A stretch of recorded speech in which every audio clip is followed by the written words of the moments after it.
In American society, money is a taboo topic. We're taught at a young age it's improper to talk about it, but we're also bombarded with messages about the power and importance of money in our everyday lives. And by not talking about it, we miss out on the skills and lessons we need to effectively understand and financially plan. That changes today. Welcome to Money Tales. Hosted by Sandy Brager and Cami Doder, Money Tales brings more than 35 years of combined professional experience in personal finance to demystify money and demonstrate what it's like to speak openly about personal financial matters. Join us each episode as they interview modern-day movers and shakers about how money decisions intertwine with their daily lives in order to give you better insight into productive financial conversations. Subscribe today and register for our blog Fathom at aspiriant.com/podcasts to increase your money mojo. And now, here's Cami and Sandy. Barbara Sloan is our guest this week on Money Tales. Barbara experienced homelessness at times between the ages of 15 and 19. She thought about money a lot during that period and reflects that one of the amazing things her dad instilled in her was a strong work ethic. Barbara often had 2 or 3 jobs going at once. She was always working, and though she never had a plan, she knew that she was able to provide for herself. Barbara ultimately made her way to the service industry, which opened her eyes to all sorts of new money opportunities and considerations. Barbara is author of the book Tipped, the life-changing guide to financial freedom for waitresses, bartenders, strippers, and all other service industry professionals. A homeless teen who danced for dollars and did not graduate from college, Barbara is now a money coach, helping tip workers achieve financial freedom like she did. In addition, she owns and runs a construction company in the heart of Manhattan. Here are 3 key Money Tales conversation topics Barbara hits on in this conversation. First, how in her experience, there's not an income problem for most people working in the service industry. It's usually a money management problem. Second, whenever a service industry person goes out after their shift, they're spending their gross earnings, whereas somebody who goes out for the evening after their 9-to-5 job is spending what they have left over after covering the cost of benefits and tax withholding. And third, how Barbara recommends taking the heat out of hard money conversations by saying, quote, "I heard this on a podcast," or "I read this in a newspaper and wondered if," end of quote, then filling your blank to start the discussion. We hope you share this episode with a friend, and please subscribe to Money Tales on your favorite podcast platform. Now, on to our conversation with Barbara Sloan. Hello, everyone. Welcome to the Money Tales podcast. I'm Cami Doder. And I am Sandy Brager. Cami, I am looking forward to this conversation with Barbara Sloan today. And in anticipation of it, I was thinking a lot about tipping. And I'm wondering 2 things for you. 1, have you ever worked for tips? And second, do you have a perspective on tipping others? Oh gosh, Sandy, how much time do we have? I have not done much in working where there's a tip component. I have done some, and so you are very appreciative of it. And I do think about tipping a lot. My husband comes from Northern Ireland. It's not a tipping culture. And so he's sometimes confused, like, when do you tip? How much do you tip? Like, he's all for it. He loves it. And he gets why we do it and understands that you get better service and it's just tying service to you're rewarding for it. But now tip jars seem to be everywhere. And so when do you tip and how much? It does befuddle me sometimes. What is that right amount? How about you, Sandy? I, in college, worked at a restaurant and I was a hostess and made an occasional cappuccino. And so the servers would oftentimes share some of their tips with me. So I had the benefit of that reward that one summer, which was really fun. But I think when it comes to tipping other people, I really like the system too. But I sharing your confusion with the electronic payment systems that are constantly asking for tips on everything, many situations that I would never ordinarily think of tipping. And so it causes a lot of pressure. When I'm out with my children, they're always like, tip, tip, tip. I'm like, but they're just doing their job. They're just handing me my bag.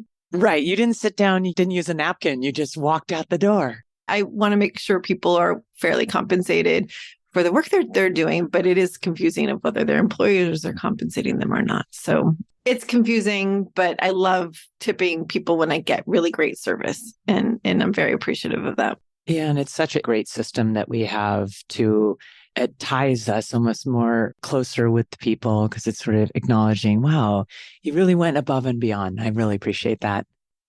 Well, let's move over to our conversation with Barbara Sloan. Welcome to the Money Tales podcast. Oh, thank you, Cami and Sandy. I'm so excited to be here. Would you provide a introduction and share 2 to 3 pivotal moments in your life that really impacted who you are today? Sure. So my name is Barbara Sloan. I run a company called Tipped Finance. If you meet me today, I own and operate a women-owned construction company in the heart of New York City. And I also am a money coach, and I specialize in teaching people who work in the service industry how to get better with their money and find financial freedom and financial independence. So I got started working in the service industry, probably very similar to Sandy in my younger years. I remember my first job, I was 11 and I was a paper girl, and I had a paper route where I would cover a couple of blocks during Michigan winters and rains and all of that. But I do remember around the holidays that I would get some singles, or even a couple of houses would give me a $5 bill around the holidays, and I felt super rich. And then during high school, I also worked some jobs. People might not remember this, but I worked in A&W, which was like a hot dog and root beer company, as a roller skating waitress. And then after that, for me, life got a little harder. And at the age of 19, I ended up moving across the country to California, and I needed a job that was easy and that would give me quick access to cash. And that was the service industry. And the other reason I think I fell in love with the service industry was I came out at the age of 15, and the service industry was one of those unique environments that really supports and rewards people for being their authentic selves. And I don't think there's a lot of industries where you truly just get to be yourself, and people are excited by your personality and excited by your stories and excited by you entertaining them with all of the uniqueness that is who you are. And so, yeah, I fell in love with it from an early age. And I spent 20 years working in the service industry and also in construction. I like to say dirt in the day and dirty in the evening. And yeah, I think one of the other very pivotal moments for me came around in 2013. I moved to New York City with my wife, and we had like $700 in our pocket, and I got 2 jobs. The first job was I was bartending at a bar called Coyote Ugly. I don't know if people remember this bar, the movie, but you sing and dance on the bar, you hit your patrons. It's a very good time. And then I also got a job working on Wall Street doing accounting and finance, and it was an unregulated market. So it was part trading floor, part independent sales organization selling usurious loan products. So that was a real education for me on the markets, on predatory lending. And I was there for about 6 months until our third trader got shipped off to rehab. And I was like, this is very toxic. I need to go back to construction and bars because this is how toxic that is. And so I got a job at a construction company. I was employee number 4.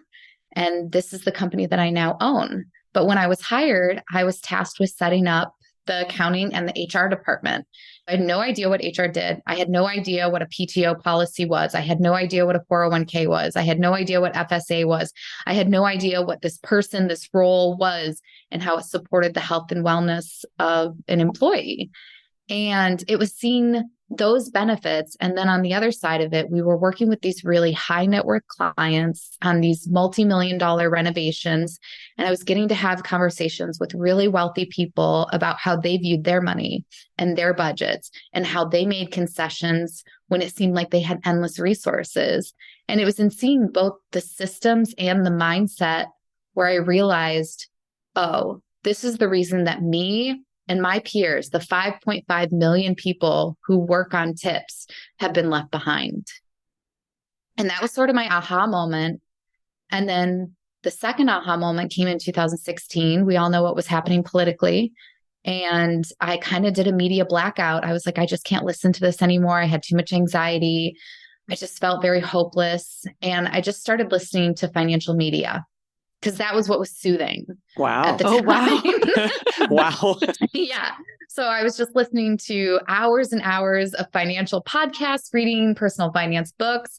And I guess I had never realized that personal finance was this umbrella. My wife did corporate finance, and to realize that this industry was totally different than regular corporate finance was news to me. And so discovering this umbrella and realizing that mindset and those benefits were underneath this umbrella was also just a pivotal moment for me.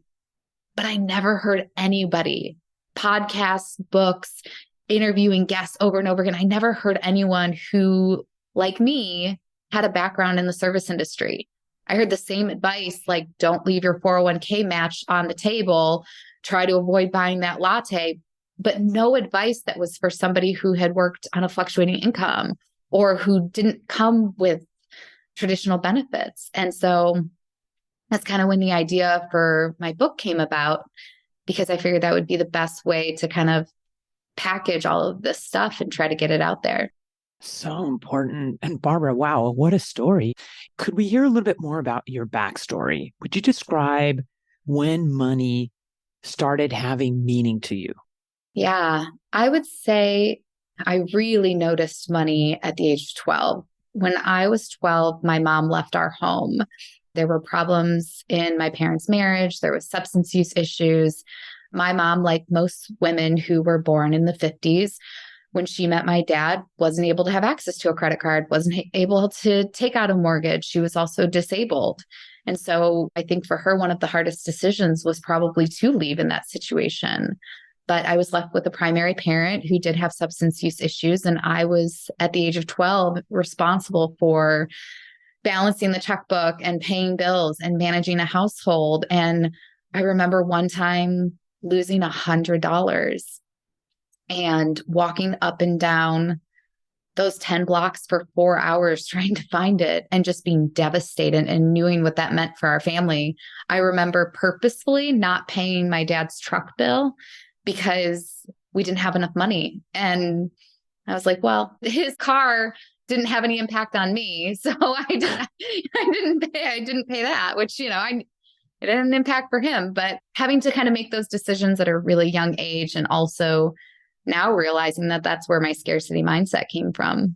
Barbara, that's intense to be so young and be responsible for the household's finances. How did you learn how to do that?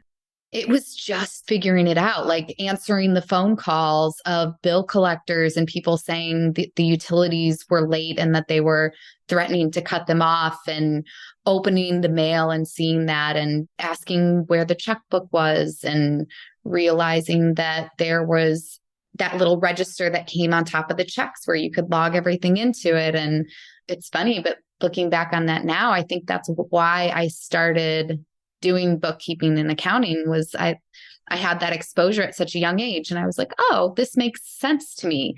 The ins and the outs of money. I have been doing this for a very long time. And what happened that day when you lost $100? Did you find it? No, I had to go home and I had to say, and honestly, it was fine. But how I had built it up in my head that it wouldn't be. That's amazing in itself. Like that fear, we make things bigger than they are. It's not nice to lose $100, but that we do sometimes make it bigger in our head. Yeah, we figured it out. So Barbara, as you were growing up, you had a lot of responsibility on your shoulders. And you said when you were 19, you moved to California. So presumably you're kind of breaking free of the family at that point. Did you have a money plan when you left home? I ended up moving out when I was 15. The substance use kind of got a little too intense for me to handle at 15, and I moved out. I was homeless for a little bit between the ages of 15 and 19. I thought about money a lot. But one of the amazing things that my dad did instill in me was a really strong work ethic. And so I often had 2-3 jobs. I worked retail. I did a lot of side jobs, side gigs at the time. So I was always working. I never had a plan, but I just knew that I was able to provide for myself. And I just knew that what my parents showed me was that they worked hard and they always figured it out. You had the strong work ethic. You had a great self-taught knowledge of accounting, but you were experiencing homelessness. How are you juggling that? That just seems like such an intense period of time for a young person to go through. It really was. Then the high school that I was going to found out that I didn't have a permanent address anymore. And so they kicked me out of my high school because I didn't have an address. And so I ended up having to apply to an alternative high school not too far away. And I jumped around from couches of people. I remember the A&W that I was working at, I created a bedroll on top of the walk-in cooler so that I could stay there. It was an intense time, but I didn't grow up in an area where there was a lot of wealth. And so you saw lots of people struggling. Just how it was. It felt like just something you had to push through. Barbara, you were drawn to the service industry. It's where you could be your authentic self. Tell us more about why you were drawn beyond that. And you said that you needed a job, of course, but you needed quick access to cash. What were you thinking at the time, and how did you plan for your needs? So when I was 19, my dad had passed away. And what was hard, I have a lot of respect for both my parents, and the house that I grew up in was sold. And for some reason, I was unable to let this go at the time.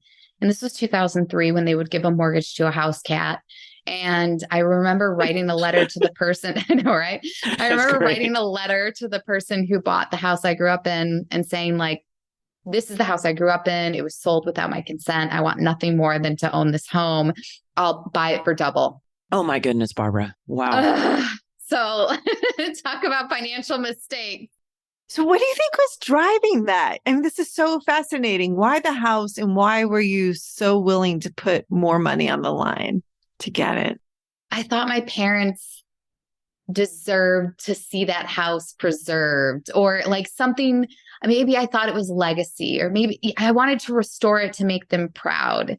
So I remember I bought this house for twice the price at 19. I took out 10 credit cards. I maxed them out to restore and renovate the house. I put myself in a terrible financial position. And I think part of the reason that the service industry pulled me back in was because after a year of putting all of my time and my energy and every cent I had into this house, I realized like life was precious. I just lost a parent. I had spent a year working through my grief, and I needed something easy. And that service industry, getting to be around people who were always having fun with drinks, having fun with their friends, it just felt like what I wanted to be around. Low stakes, low pressure, quick access to cash, and a lot of fun. And that is exactly what I needed at the time. And I loved it. Did you end up selling the house? Yeah. And how did that work out for you? So this was 2005 that I sold it. That was a good time to sell. I made a little bit of money off the house, but not enough to pay off my debts. I was still wildly in debt and avoided creditors for many years. I dealt with those mistakes for a long time. I like to say that I've truly tested the limits of the credit system. I moved around a lot over the next 10 years. Something about moving around and having a fresh start was really appealing to me. I lived in Los Angeles and Las Vegas and Boston and back to Michigan and New York. And everywhere that I moved, it was really easy to get into the service industry. But I remember I would check out a book from the library and forget to return it. And the library would hit my credit report. I didn't even know libraries could hit your credit report. I did a number on my financial life. And that was the other reason that I felt like maybe it would be okay if I wrote this book, because I had made so many mistakes and I'd been able to dig out of them. And I thought that maybe other people would find some inspiration in seeing all of the mistakes that I had made. Was there a tipping point, using that word intentionally? Was there a tipping point, Barbara, when you said enough is enough? I'm not sure if there was one. There were a lot of small moments. I had always kind of been a good saver. And I had always been it doesn't sound this way, but I had always been a responsible person, even though I made plenty of mistakes. And so I think I was always looking to learn and do better. And so even though I was making tons of mistakes, I was pretty consistently trying to get myself out of them. And so it came slowly. Can you say more about that? So you're working in the service industry. You're presumably earning mostly cash. What were you doing with the cash when you had this mounting debt behind you? I was having the time of my life. I was going out constantly. I was backpacking through Europe. I was saving up for a move to a different state. I was going on lots of trips. The thing I find interesting is that this service industry has this stigma of low income, and that's not the case. There's not an income problem for a lot of people in this industry. It's usually a money management problem. And also, I think a lot of people, when they're in this industry, they assume that this will not be a career path for them because it's modeled as this ambition or moral failure in society, whether it's Hollywood's depiction or generational parents' depiction. But people, you always see the woman down on her luck waitressing in the movie, or she couldn't make it as an actress and so she waitressed, or she did it while she was in college, or what have you. But people don't see these positions as careers. And so I think for a lot of people, they assume that they won't be there for very long. And with that comes short-term thinking. Short-term thinking, meaning that you don't set yourself up with retirement. You don't set yourself up for long-term savings goals. You aren't thinking about how to keep yourself out of debt. You aren't worrying about your credit score. You aren't thinking about an abundance mindset or that you have to claim your income in order to qualify for traditional financing. And so I think that it's a feature of this industry that you have such great flexibility and access to cash and all of these things. But there are these hazards, which is short-term thinking. Yeah, that's an interesting perspective. So tell us, in writing your book, what were some of the key top goals that you were trying to get at besides helping this broad set of service industry? What's the foundational things that you wanted people to walk away knowing and doing? The first thing I wanted to tackle was job hazards. Every job has hazards. We were talking about like financial services, financial industry. There's a lot of careers that will take a hit on your mental health. There's a lot of careers that will take a hit on your physical health. No one comes out unscathed in any industry. There are always hazards present. But for a lot of industries, you're trained on those hazards. And this was one of those industries where I was like, nobody trains you about how to protect yourself from the general public. No one trains you on how to put good boundaries in place. No one trains you about how to interact on a daily basis with alcohol and maybe other illicit substances. And so that was something I really wanted to tackle in the book. And also just because I think that's so different than what most people's places of employment look like. That was definitely the first thing I wanted to tackle was environment. How do you square that with the money aspects? Because you said people in the service industry make a lot of money. I mean, they have to because there's 5.5 million people you said are working in it constantly. I know some positions where people stay for a whole lifetime, to your point.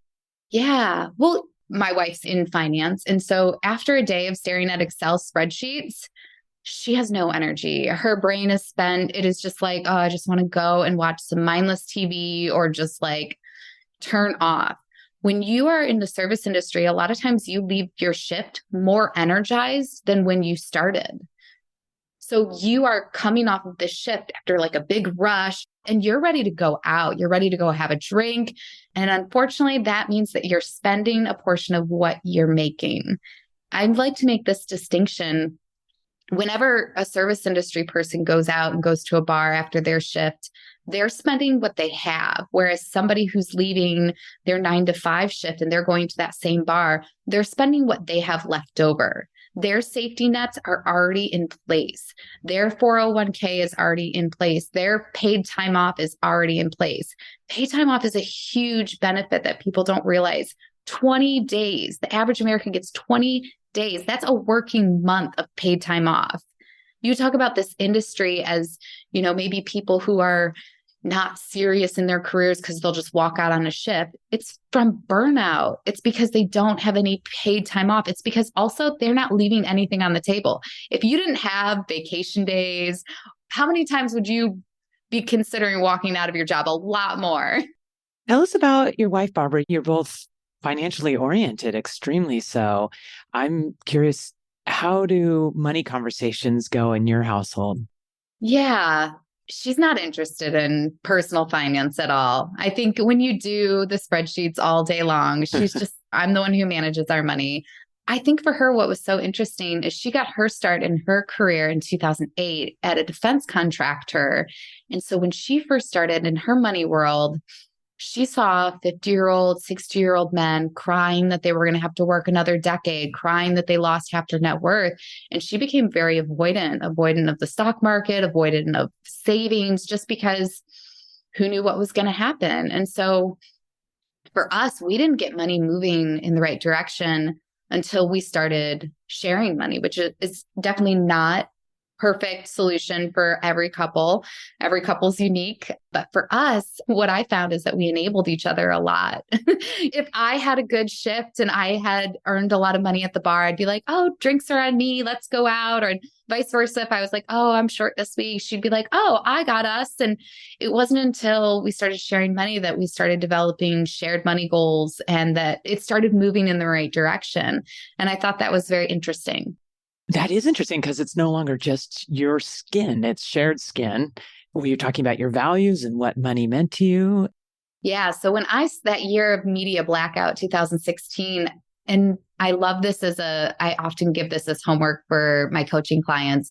I would always frame every conversation point as I heard this thing in a podcast and Such a great conversation starter. Exactly. It takes the heat out of it, right? I think for most people, we all have trauma from early in our life, and our trauma is played out in our financial lives, whether it's avoidance, like you not opening your mail, you not opening your apps to see what's in your account, or it can look like overindulgence. It can look like, oh, I work really hard. I deserve this. It can look like hoarding. Money traumas can show up in so many ways. And so I think for a lot of people, when you frame those topics or those questions as, I heard this thing on a podcast, what do you think about it?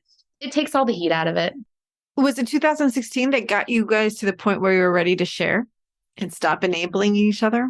Before that, we would go Dutch. Can you tell us a little bit more about that? Is that right? Like Venmoing each other back and forth?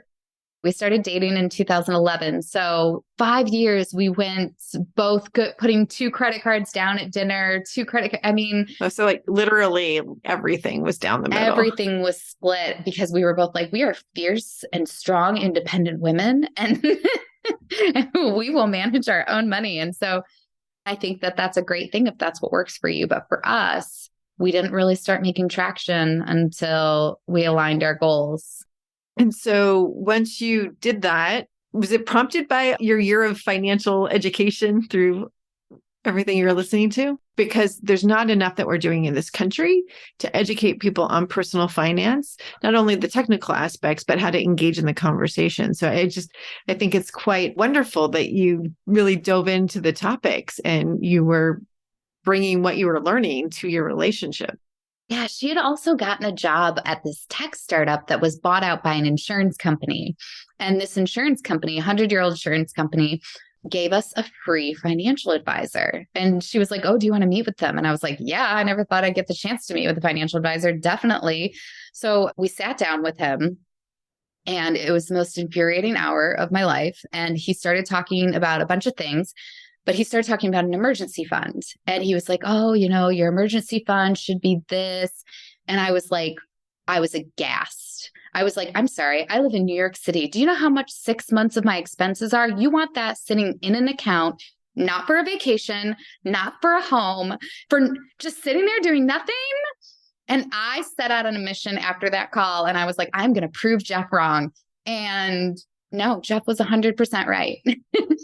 And I was like, okay, all right, I guess I need this emergency fund. And then, we talked about it and that was our first shared goal. And we got so serious about it. We stopped going out to eat and it took us 18 months to save it, but it was a lot less time than I initially thought it was going to take us. Barbara, what do you think that emergency fund does for you two? Man, that emergency fund is now my favorite thing ever. It lets me sleep at night. It's my rock. And I think that it is so powerful for people in the service industry as well, because that industry has a lot of power imbalance. And the general public can often chip away at your confidence or make you feel like you have to say yes to requests that maybe you don't want to, or even bad employers that are asking you to do things that you shouldn't have to do. When you have money in the bank, when you have 6 months of savings, it enables you to take that power back and to say no or to walk away. So for all industries, I think it's essential, but especially for the service industry. It's the first thing I tell people to start on. Barbara, tell us, what's your next money conversation going to be and who's it going to be with? So I do a little bit of one-on-one coaching for people in the service industry. And my next scheduled money conversation is with a lovely waitress who lives in California. And yeah, she already has an emergency fund. I'm so proud of her. And so yeah, we're talking about investing. What a great conversation. And since Sandy and I are in California, we know how expensive it is. So I'm glad you're having that conversation. Barbara, would you tell our listeners, how can they reach you? What's the best way to contact you? You can find me mostly on Instagram at Tipped Finance. I'm also on Twitter.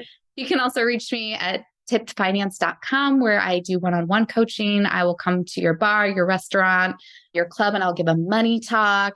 You can also pick up my book, Tipped, on Amazon. Barbara, really great work. Keep it up. Your energy, your passion, your focus, your dedication to this important topic is felt. And thank you for joining us on Money Tales. Thank you, Barbara. Thank you so much for having me. This was so much fun. Thanks for listening to the Money Tales podcast.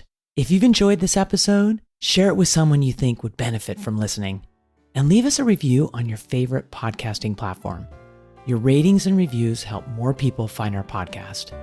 If you're inspired to gain clarity and peace of mind about financial matters, don't hesitate to reach out to our team at Aspirient. Go to aspirient.com/start a dialogue. Or you can email Sandy and me at podcasts@aspirient.com. See you next time.